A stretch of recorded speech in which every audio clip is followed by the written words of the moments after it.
Cannizzaro reaction, Cannizzaro reaction में जब हम एल्डिहाइड लेते हैं, एल्डिहाइड के पास क्या होता है, अल्फा हाइड्रोजन नहीं होता। अब अल्फा हाइड्रोजन नहीं होता तो ये डिसकन्फर्मेशन रिएक्शन देते हैं जब हम इसे कंसंट्रेटेड एल्कली के साथ हीट करते हैं। अब हमने क्या लिया, बेंजोल्डिहाइड लिया, इसकी रिएक्शन कंसंट्रेटेड NaOH के साथ करी तो ये क्या देता है, एक तो एसीटेट का सोल्ट देता है और साथ में क्या देता है, बेंजीन के ऊपर CH2OH देता है। नेक्स्ट रिएक्शन है हमारी प्रिपरेशन ऑफ, नेक्स्ट है वो क्या है, प्रिपरेशन ऑफ कार्बोक्सिलिक एसिड है। कार्बोक्सिलिक एसिड की प्रिपरेशन कैसे करते हैं, अगर हम अल्कोहल का ऑक्सीडेशन कर देते हैं तो हमें क्या मिलता है, एल्डिहाइड मिलता है, और एल्डिहाइड का ऑक्सीडेशन कर देते हैं तो हमें क्या मिलता है, कार्बोक्सिलिक एसिड देखने को मिलता है। उसके बाद नेक्स्ट रिएक्शन क्या है, अगर हम बेंजीन लें, ये क्या है, बेंजीन के ऊपर CH3 को टॉलुइन बोलते हैं, KMnO4 के साथ प्रेजेंस में इसकी रिएक्शन कराई जाती है हाइड्रोनियम आयन के साथ, तो ये क्या बना देता है, बेंजोइक एसिड बना देता है बेंजीन के ऊपर COOH। नेक्स्ट क्या है, ग्रीक नोट रिएजेंट के साथ जब हम CO2 की रिएक्शन ग्रीक नोट रिएजेंट के साथ करते हैं RMgS के साथ और साथ में वाटर के साथ भी करते हैं, तब भी ये क्या देता है, कार्बोक्सिलिक एसिड ही देता है। नेक्स्ट है नाइट्राइल, जब हम नाइट्राइल की रिएक्शन RCN की रिएक्शन और वाटर के आपस में रिएक्शन करते हैं एसिडिक मीडियम में, तो ये क्या देता है, RCONH2 देता है, एमाइड देता है, और इसकी रिएक्शन जब हम वाटर के साथ कर देते हैं तो ये हमें कार्बोक्सिलिक एसिड देता है। नेक्स्ट क्या है, फिजिकल प्रॉपर्टी, जो फिजिकल प्रॉपर्टी होती है वो क्या होती है, they exist in dimeric form, ये डायमेरिक फॉर्म में क्या करते हैं, एग्जिस्ट करते हैं,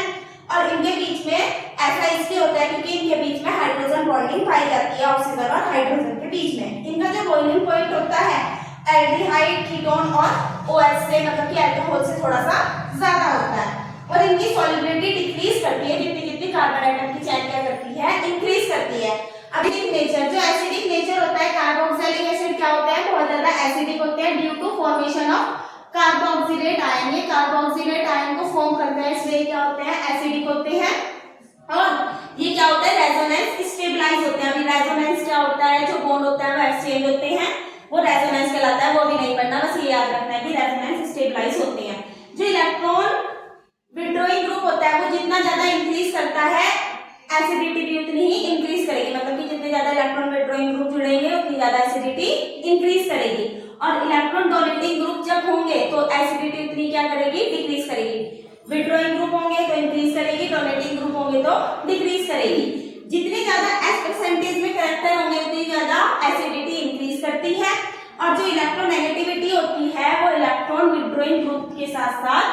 उतनी ही एसिडिक हो जाती है। अब है डीकार्बोक्सिलेशन रिएक्शन। डीकार्बोक्सिलेशन रिएक्शन में क्या होते हैं, हम एक एसीटेट लेते हैं, उसकी रिएक्शन NaOH के साथ करते हैं CaO की प्रेजेंस में, इसे सोडा लाइक रिएक्शन भी बोलते हैं, जिसमें हमारा एल्केन मिलता है और Na2CO3 बाय प्रोडक्ट हमारा निकल जाता है। इसके बाद जो HBZ रिएक्शन होती है, इसमें क्या होता है, जो कार्बोक्सिलिक एसिड होता है इसकी रिएक्शन हैलाइड के साथ करते हैं रेड फास्फोरस की प्रेजेंस में, तो हमें क्या मिलता है, RCHOH देखने को मिलता है। अब क्या है, जब हम RCOOH लेते हैं, कार्बोक्सिलिक एसिड लेते हैं, इसकी रिएक्शन हम किसी भी अल्कोहल के साथ और H+ आयन के साथ करते हैं तो हमें ईथर ग्रुप देखने को मिलता है, RCOOR- और वाटर निकल जाता है। नेक्स्ट है, अगर हम PCl3, PCl5 और SOCl2 के साथ रिएक्शन करते हैं इंट्रामेडिन की प्रेजेंस में, तो हमें एसिटल क्लोराइड देखने को मिलता है, जिसे RCOCl कहते हैं, और वाटर निकल जाता है। अगर हम NH3 के साथ इसे गर्म करते हैं तो हमें क्या मिलता है, RCONH2 मिलता है, एमाइड जिसे बोला जाता है, H2O निकल जाता है। नेक्स्ट क्या है, अगर हम carboxylic acid is are deactivating and more meta directing, जो कार्बोक्सिलिक एसिड होता है, मतलब कि COOH ग्रुप होता है, वो बहुत ज्यादा डीएक्टिवेटिंग होता है और मेटा डायरेक्टिंग पोजीशन पे ही वो अटैक करता है, क्योंकि जो हमारा बेंजीन होता है इसके अंदर क्या होते हैं, हमें ऑर्थो मेटा पैरा 3 पोजीशन देखने को मिलती है,